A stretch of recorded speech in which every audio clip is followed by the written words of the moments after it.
देखिए जी, SIFC का मतलब हम सुन तो बहुत रहे हैं, ब्रीफिंग हमने भी अटेंड किए हैं और स्लाइड्स भी बहुत देखी हैं और MOUs भी बहुत देखे हैं।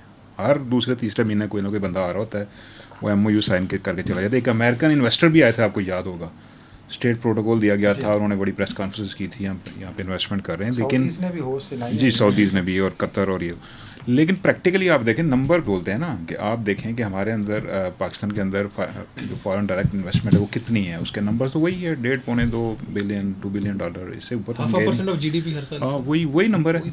तो अगर यहाँ पे इन्वेस्टमेंट हुई है पिछले 2 साल में, तो वो रिफ्लेक्ट होनी चाहिए ऑन पेपर्स, और इनको बताना भी चाहिए कहाँ कहाँ पे हुई है। अब देखें, वो नहरों का इशू था, वो भी इससे जोड़ा गया, ठीक है, कि इन्वेस्टमेंट से लिंक था उसका, वो भी एक बुरहान क्राइसिस लाइक सिचुएशन हुई।